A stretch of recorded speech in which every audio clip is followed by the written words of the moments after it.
I am joined today by Wassia Kamon, the Vice President of Finance and Corporate Controller of the Low Income Investment Fund.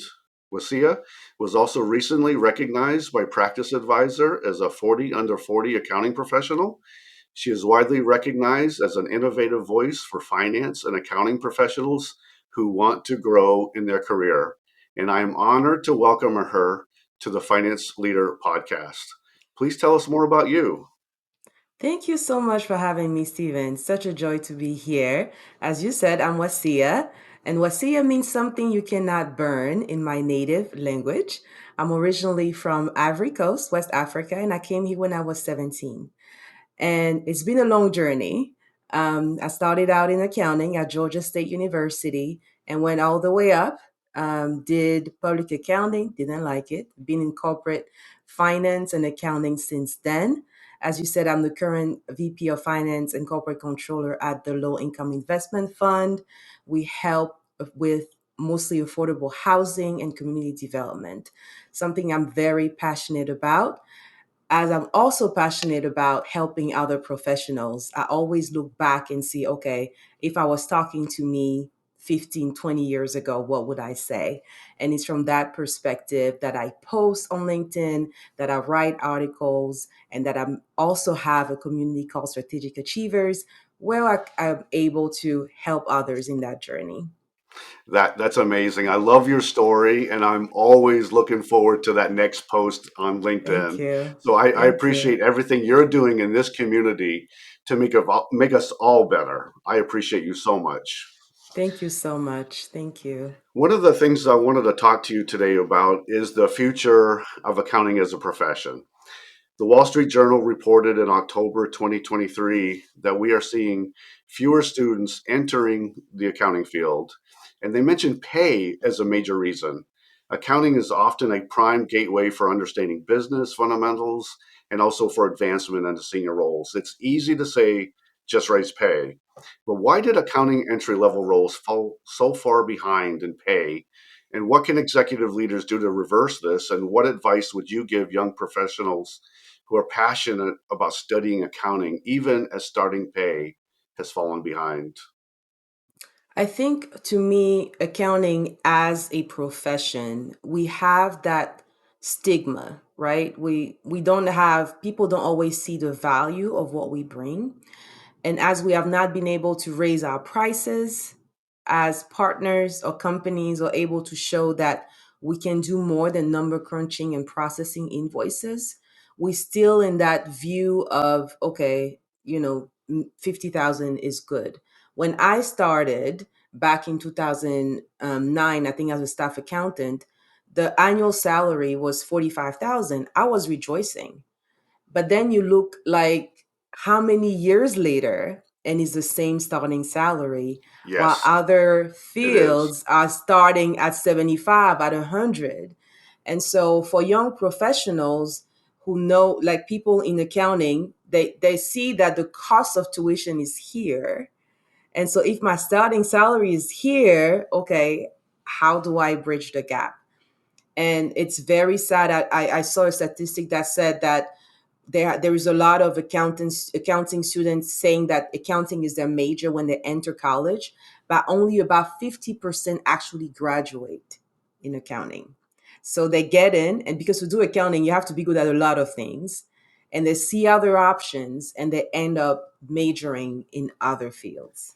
Yeah, that's tough for our profession because we want that continuing pipeline of young people coming into this profession. I think it's something that we all need to address as seniors, as senior leaders in this profession, and work to figure out why that we've fallen so far behind and continue to grow that passion. So, thank you so much for that.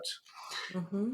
One of the things that you do is try to emphasize your value as you move up in your career. You're a voice and advocate for middle managers who want to rise in senior roles.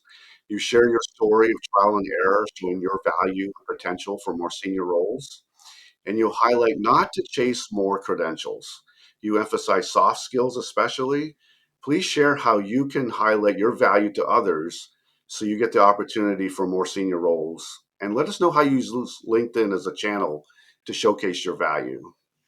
Yes, that's a very packed question. So I'll start with, why do I talk about moving beyond certification? So right out of college, they were like, go for the CPA. I went for the CPA. Then I wanted to do FP&A. They're like, go for the CMA. I went for it. So I went for everything people told me to go for. That's why I have so many letters behind my name. And then I realized I have all these letters, but I'm not where I want to be in my career. I'm reporting, like I've yet to report to a boss that had that many letters behind their name. And yet, these bosses are great. And I realized that it wasn't the certification, they were so good at other things.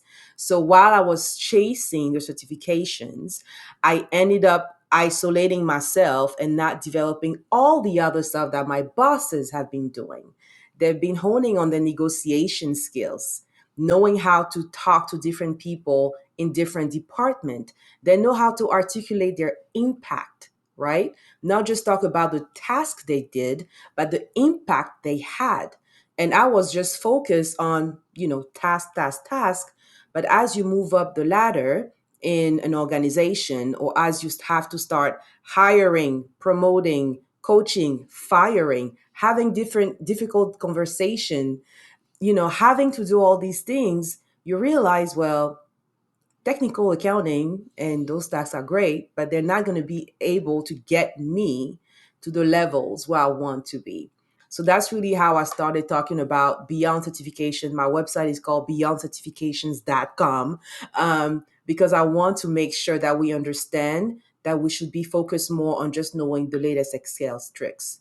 Like when you get to a VP level, you probably have people working for you to help you with Excel, or consultant. There's other things that your attention should be focused on. So that was the first thing about beyond certifications. Then, how do you articulate your value? When we are in accounting, we think in terms of, oh, I closed the month. Okay, what does it mean for the business that you did that? Right.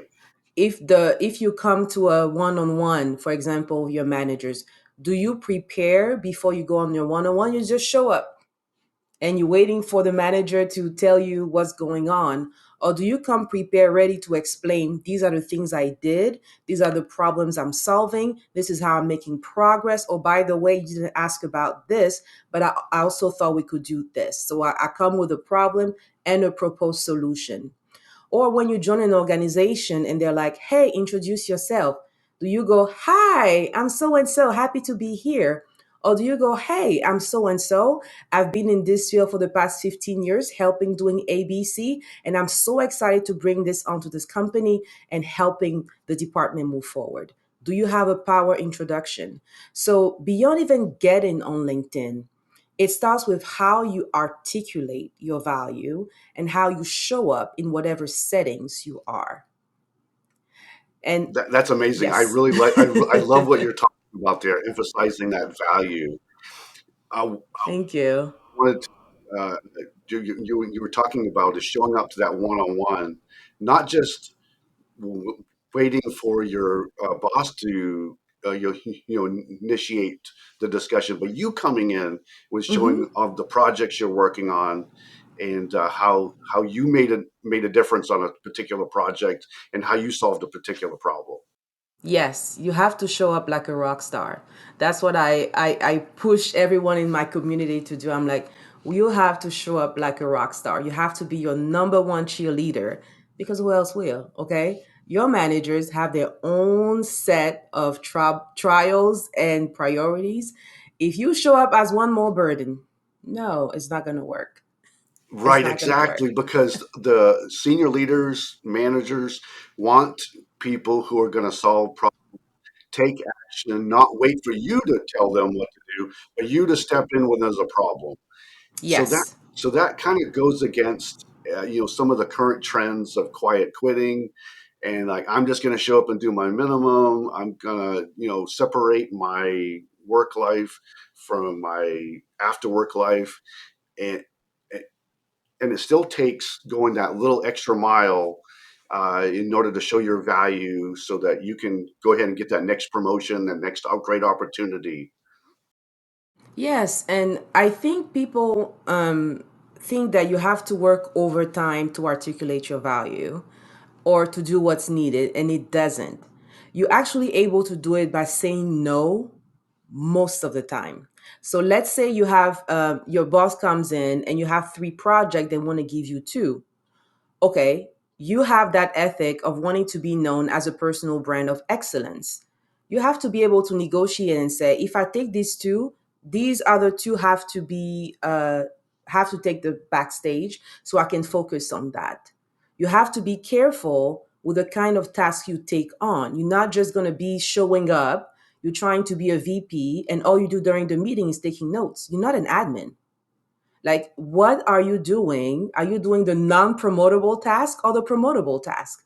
So, even within 40 hours a week, you can show up like a rock star and get it done. Oh my gosh, that's incredible. You said promotable tasks versus non-promotable tasks. Are you a part of this process? Are you just taking notes? Are, are you part of the solution, or are you just waiting for somebody to tell you what the answer is? Mm-hmm. That's amazing Thank you. to continue to communicate that to the people out there. You know, what are you doing to show up to show your value? That's an Yes. incredible message that you can continue to carry with just about every post that you do on LinkedIn. So I'm Yes. encouraging everybody out there, find find you on LinkedIn, watch and read your posts, and then apply that back to yourself and what you're doing at work. Yes. So thank you so Yes. much. Yes. I Thank appreciate you. that. Thank you. There's another thing that I wanted to ask you today, and that's that transition to FP&A if you're an accounting professional. I believe that to be ready for senior leader roles in finance, we need well rounded professionals. But moving on from accounting roles to financial planning and analysis can be intimidating for some. You know, the role of FP&A is very different. For example, financial analysts have to find root causes from metrics and KPIs that are not performing, and it often takes looking at not so obvious data to do so and partnering with others to dig into extreme details. Please share your advice for making the transition. What skills do you need to develop, and how do you make that transition? So I'll share first how my transition went. So I was working as back then I was accounting manager, and we didn't have an FP&A department. And as the company grew and I became controller, it became okay. You're doing 25% FP&A because you have to deal with the budget, and then you're doing 75% everything else. And so I've started liking the FP&A part because you get to talk to people, and I'm an extrovert. I talk a lot. So I was like, oh, this is so cool. And from then I was like, I want to do FP&A 100%. And that's when I went on to have my first full 100% FP&A role. And I will tell you the first struggle is letting go of the mindset of it has to be precise. See, in accounting, everything has to tie. When you're presenting, you have a framework. Revenues goes on this line, expenses on that line, it goes in this GL. So you're very used to having structure and having precision. And then you get in FP&A and it's about, hey, what do we think the numbers in the next 3 years are going to be? And you're like, uh, what do I base it on? Right. I so you start feeling uncomfortable because you don't have that exact, this is the invoice, the accrual is 50% of it, like you don't have that precision, and so you can feel uncomfortable around, okay, now I have to track this, now I have to take non-financial metrics, what is that? I'm used to just numbers, what do you mean churn? Like, it's a lot of other things that you have to be comfortable with. And I think the first step is embracing the fact that you will be able to thrive in uncertainty. Once you have that mindset, then the rest become easy because you realize, okay, now I have to connect with people. And that's where the communication skills come handy. Because in accounting, you typically work with people within your department, or when people come to you, is really for the same type of conversation. I need this invoice, oh, set up these vendors. So your communications are very structured and they don't go into, oh, this is a strategic vision we have for this. How do I record this? Right? Right. So You move from having the right mindset of dealing with uncertainty to then getting into strategic thinking and then your communication skill added to your negotiations, right? Because you have to push the business as well as they make decisions. As you partner with them, you also have to challenge them, right? Yes, Because we can't just buy things. We have a budget. Like, we can't just do certain things. Why are we doing this? So having those soft skills and being able to also create report that makes sense, because again, we're coming from accounting. There's an ERP that spit out the same report. We have the same roll forward every month. Now they want dashboard. It has to be cute and presentations. And so you have to start learning all these other tools. Like Power BI is great. What FP&A tool are they using, and how you're going to present that information in a way that's easy to understand by non-accounting people. absolutely. Completely agree what you're saying. What I always try to advocate for, if you are working on the FP&A side and you are responsible for a particular metric, go find the expert who's actually working that particular metric and Yes. find out everything there has to do with that metric. Let's say you have to track fuel that was spent for a transportation company. We'll try to get Mm-hmm. all of the variables that affected fuel price and fuel usage. And then you Mm-hmm. go talk to that person, and then you go talk to the person who sits next to that person, and try Mm-hmm. to dig and dig and dig and try to find Yes. all these root causes of why maybe fuel usage has gone high for the last three Yes. months and suddenly dropped Yes. down to the lower. So the other thing that I want you to talk about is when you're going in to present, like you said, it's not precise, and you're going to be challenged on your numbers. A Mm-hmm. senior leader is going to look at what you're presenting, and they're going to try to poke holes in everything you're Mm-hmm. doing. So, how do you Mm-hmm. respond? How do you build up that resilience when someone's challenging you on your numbers? Oh gosh, such a great question. So to me, it starts with how you preparing the presentation. Okay, I like to have meetings before meetings to understand who will be in attendance and what matters to them. And I poke hole in my Yes, own presentation. I'm trying to do it from different viewpoints. I'm trying to get other viewpoints as well on how I'm going to present. And at the end of the day, somebody will always find something, right? always do. And yeah, there will always be somebody that like, I didn't like this. Okay, I did my best and I'm comfortable with what I did, Right. and I have the backup for and the assumptions for all the things that I did. So when I started, I always had like an appendix of other slides so people could also understand, okay, if you want more info about this part, you can go to appendix slide, number 25 somewhere. And I try to not have too many slides in the presentations, right? But Right. making sure that they understand, okay, this is where the assumptions came from, and really about confidence. When you know your numbers and when they're coming from, it shows up, and it goes back to personal branding, right? Okay, this is my brand. I'm all about excellence. I did the work. I did my best. Absolutely. You have to have that confidence. You have to know what methodology you used.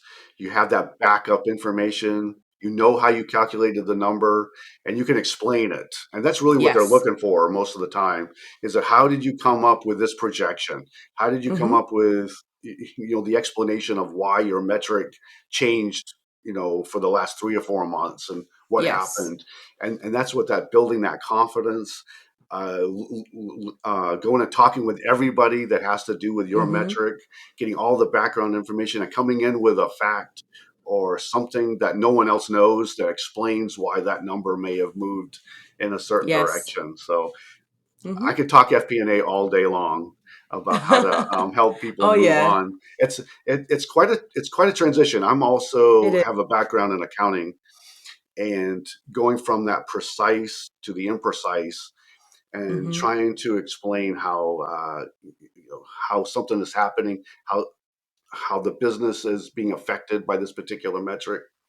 It's Mm-hmm. absolutely amazing, and it's quite an opportunity It for is. someone to like really get in and try to figure out and try to support those senior leaders in executing that strategy. So thank you so much Mm-hmm. for that background. I appreciate Thank that. you. Same here. One of the other things we want to talk about is leadership. Mm-hmm. You posted recently on LinkedIn asking if managers were provided with leadership training before moving on to their new role. Now, this is my biggest passion, growing our leadership skills. How do you see developing leadership skills as a way to advance your career to more senior roles? Yes, senior roles, it's all about leadership because when you are starting out, your performance is based on task, and your ability to work is the task you do as an individual contributor. As you move up, your work is done through relationships. It's not done by you, it's done by your team because you cannot do it all. Absolutely. So you have to be able to move from, okay, I comfortable because I did it, to how do I get my people to be comfortable and do it the right way? Hmm. How Right. do I motivate them? How do I coach them? How do I make sure they have the tools to do what's needed? Because now my work is no longer just my work, it's our work. It And is. unfortunately, like many people like me, I went from being a senior accountant to being accounting manager. And I went from being by myself to managing six people, and half of them were older than me. We don't always talk about diversity of age. We always think about color or gender, but that's Hmm. a different kind of diversity as well. So I went from being able to do all my stuff. Now I have to lead month end and I have to get people with more experience than me, right? To follow like where I want us to go as a Yes. team. How do I take in their input? How do we push in, push back? And I didn't have any training. So, yes, it was hectic. And I find it sad that a lot of managers are thrown into leadership that way. So many times, so many people responded, it happened to me. And there is a study that said that usually people get promoted to their first management role by the time they're 30, Hmm. but they only start getting executive coaching and training when they're in their 50s. So you have 20 years of, we're going to figure it out. You have I to hope figure it it out, works out. right? And that's how you get micromanagers. That's how you get people being burnt out. That's how you have people like me at some point, like, I don't want my boss job. Please don't promote me. I don't want your job. Right. Absolutely. Because we're trying to figure out, and it shouldn't be that way. Right. So the point is to try to get that leadership training earlier on in the career so they're equipped with tools and exactly what you were talking about. You're probably leading a team that's diverse, um, Mm-hmm. uh, uh, completely different backgrounds from you, and you're trying Mm-hmm. to motivate and inspire your team to produce excellent work. And how do you do that? So Yep. that comes to my next question is please share some of those leadership tools that you use that a new FP&A or accounting manager can adopt to help lead their team when they face so many requirements and lots of distractions each day. For me, the first thing is having support. I can't say that enough because, especially the way things are now, and that's how I started my community, people need support. Even as you go through, because let's say you have the leadership training, right? Most leadership training is what, a 2 day offsite? Okay, life Hmm. is going on 365 days. So Right, it right. was great. I learned great concept in the 2 days. But unfortunately, companies are not always keeping the consultant on to, keep that relationship throughout the year. Oh, So great you come point. in, you have the 2 days and the consultant is gone. Okay, what do you do the rest of the time? So finding support is like to me the number one thing. I have a personal board of directors, people that I lean on and I can call and go, what should I do? Having that support, whether it's a personal board of directors, having a coach, in addition to the traditional forms of leadership training is important. You're going to have to read books to accelerate your learning. I'm reading a great one right now called The New Kind of Diversity by Tim Elmore, Oh, talking about, fascinating. oh, it's a great book. It's talking about how we have 4 or 5 generations in the workforce on teams. How do you bring them together, right?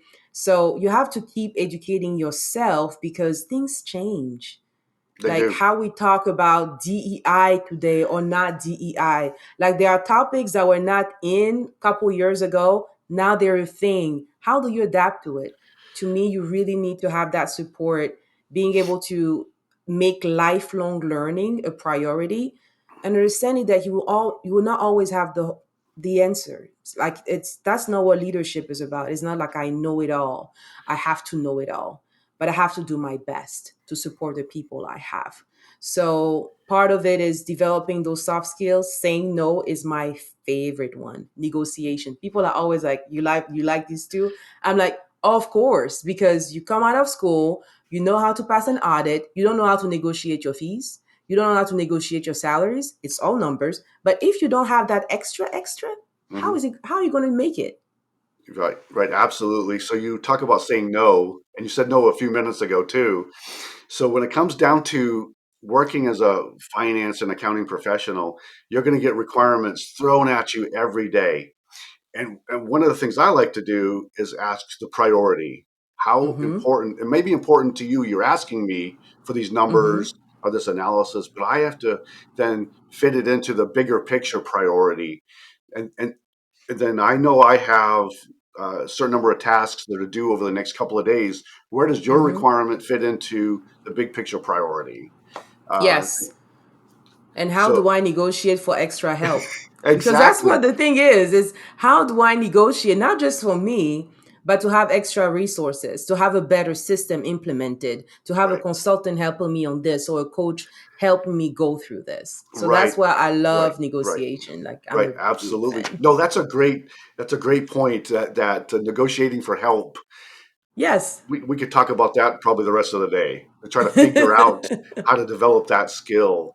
I think this is Mm-hmm. something that we all need to really come back and look at is how to negotiate for help. The additional tools, like you Yes. said, it could be a consultant, it could be another software analytical tool, or it Mm-hmm. could be somebody on the team. Mm-hmm. Could be a number of reasons because it takes more than us sometimes Yes. to answer the big picture question. And that I love collaboration. Sometimes people like to get in the office and just kind of like just sit at their cubicle and just work all day in an isolated position. and, Mm-hmm. and you know what, the person who might have the answer that you're looking for might be sitting right next to you, and until you ask, Yes. you're probably not going to get the answer. You're going to be frustrated all day trying to find an answer. So Mm-hmm. no, I think you make a great point. That's a Thank great you. skill that we all need to continue to grow and develop. Mm-hmm. The no, especially when it fits into all the other things we're trying to do, and Mm-hmm. then negotiating for help means when to ask for another tool or maybe a piece of data you may be missing in Yes. your analysis. So, Mm-hmm. thank you so much in Oh, that. thank you. There's another tough topic that I wanted to bring up before we run out of time. Uh-huh. Everybody's talking about artificial intelligence, Oh. particularly artificial intelligence when it comes to the accounting and finance functions. There's so much talking about it, and it's really shaping, our profession right now.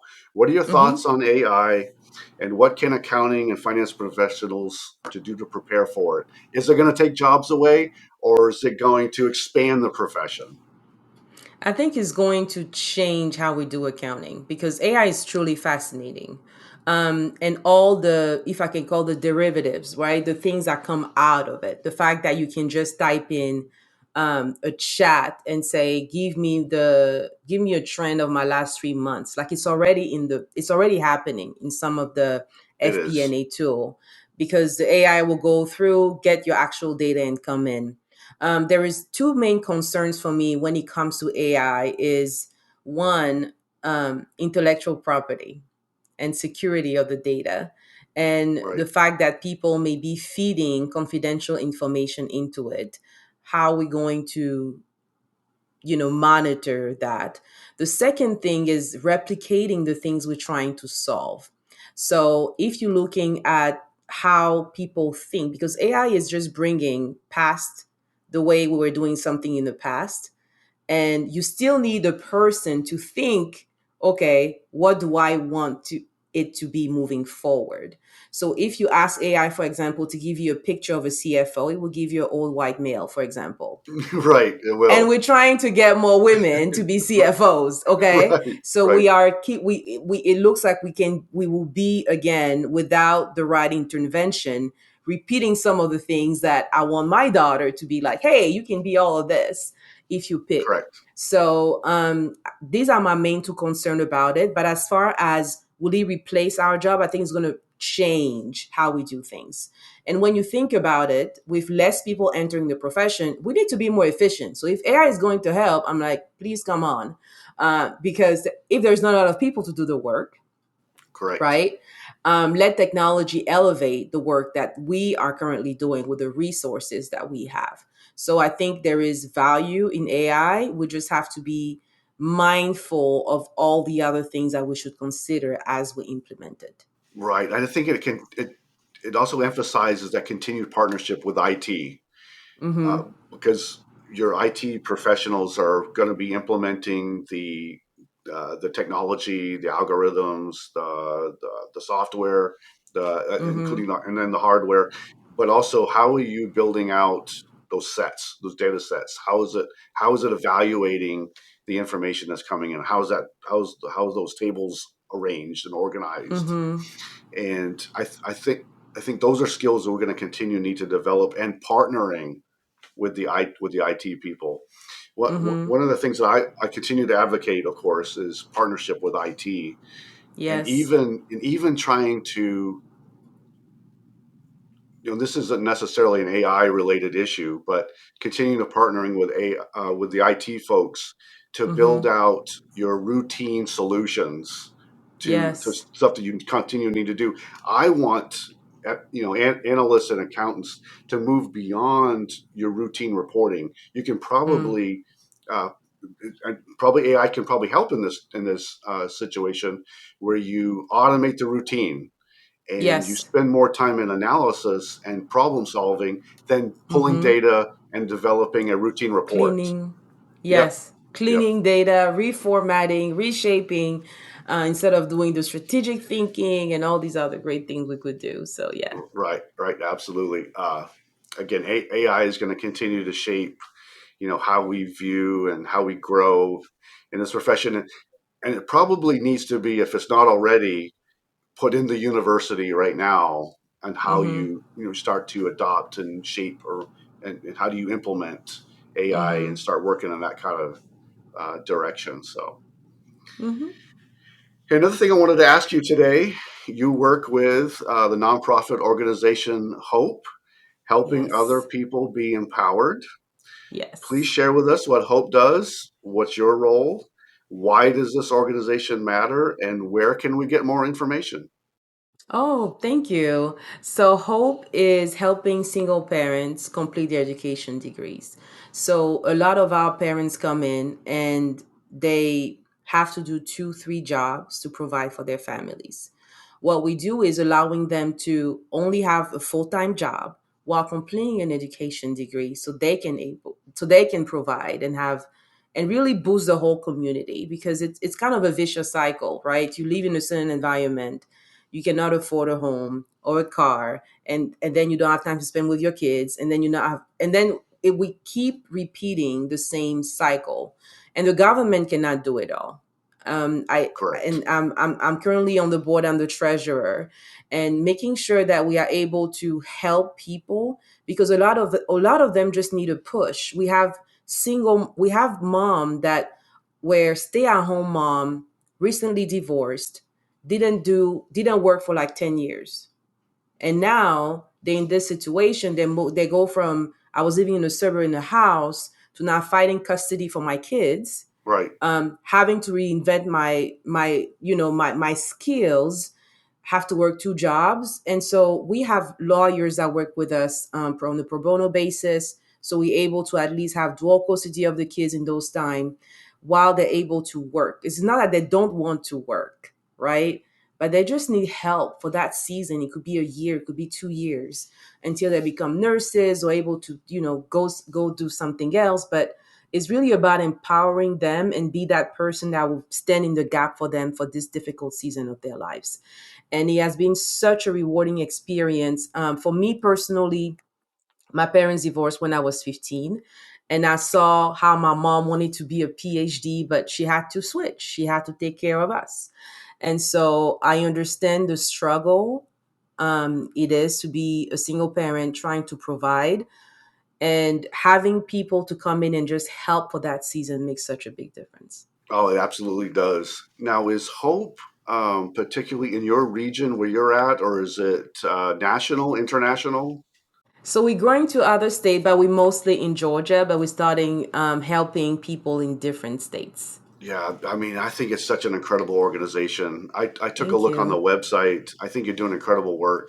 I'm going to put a link to the in the show notes to Hope, Thank you. and I just want to encourage everyone who's listening to go look at the website, go take a look, and how can we take this same mission, what Hope is doing, into every place where we're living and working. I think it's an Mm-hmm. incredible work to help people give a chance to grow a Yes. career and build stand on their own 2 feet. And I think you're Mm-hmm. right. The government can't help I everywhere, can. and Hope is filling a gap Mm-hmm. that the government can't be everywhere. And so I appreciate the hard work that Hope is doing. It's Thank you. quite an amazing organization. So thank you for doing Thank that. you. Thank you for sharing too. Absolutely. Hey, you mentioned a book earlier. I wanted to ask you, what is a book that you recommend right now for finance and accounting professionals? Oh, none of them have to do with Excel. Right, right. And yeah, there is a great book called Data Story by Nancy Duarte about storytelling with numbers. One I love is Multipliers by Lise Wiseman. So, especially for new leaders, how you can grow your team. And then the one I'm reading right now that I can't put down, the new kind of diversity. And it's Team Elmore, fascinating to hear like how management is going to change Oh, as wow. Gen Z millennial coming to place, coming to power, quote unquote. And how we can tap into the different strength of different generations rather than fighting.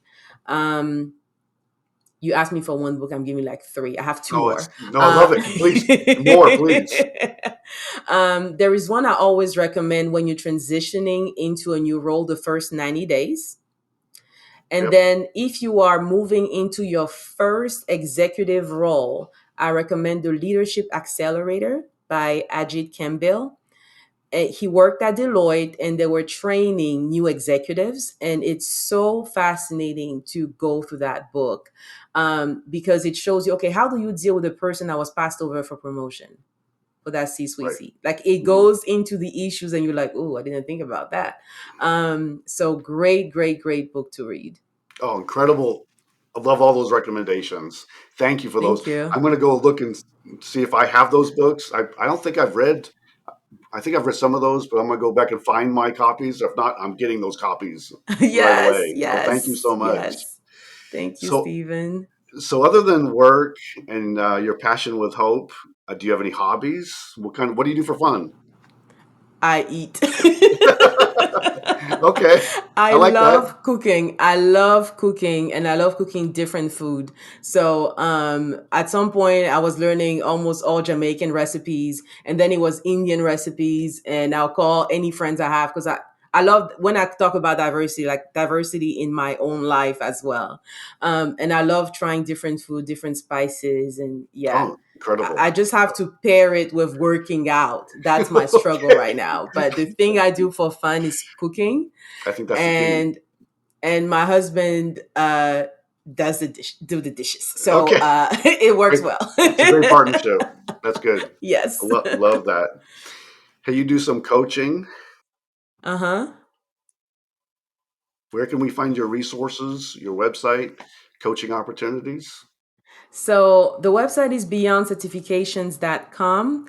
I currently do like peer-to-peer mentoring with the community because I had so many requests and my schedule can only accommodate for so much. So we actually had our monthly live yesterday. It was awesome. And then I have office hours. So I'll come in, and if you want to join me for a one-on-one, you feel free to join. But that's how I'm able to share, and helping others in that field. So you can learn more about it on beyondcertification.com. I'm also a guest contributor, and I've been a ghostwriter for people's LinkedIn post, which is Oh, pretty wow. cool. That's Yes. amazing. That's amazing. So writing is one of my New Year's. I need to get better at writing. So I'm getting all these requests to write articles or to write posts for people. They're like, if you can write 4 posts for me a month, I'll pay you. Just do the 4 posts. I'm like, sure. I like to talk. I'll use your voice. And so I've been Right. able to do that as well, which is pretty cool. And also Wow. sharpening my communication skills, right? Because as accountant, we think a certain way, but to be able to do creative writing and an accountant is actually tough. So I'm stretching myself that way, and I'm really enjoying it. Oh, that sounds amazing. You have such a heart for people, and I appreciate that. I Thank wish you. more people would adopt that same philosophy that you're doing, trying to help grow this profession, help people out there who need, a little bit of, encouragement, and then Mm-hmm. also matching up resources to people who needed to get a little help, to get a little Yes. starter out there. So, thank you so Mm-hmm. much for being such a beacon of hope and help Thank out there you. for all of us that are out here. So, I appreciate you so much. Thank Thank you so much you. for joining the podcast. It was an incredible discussion. I wish you the absolute best. Thank you for everything you're doing, and I'm looking forward to the next LinkedIn post that you're putting out. Awesome. Thank you so Thank you much. so much, Stephen. Thank you so much for having me. All right, take care.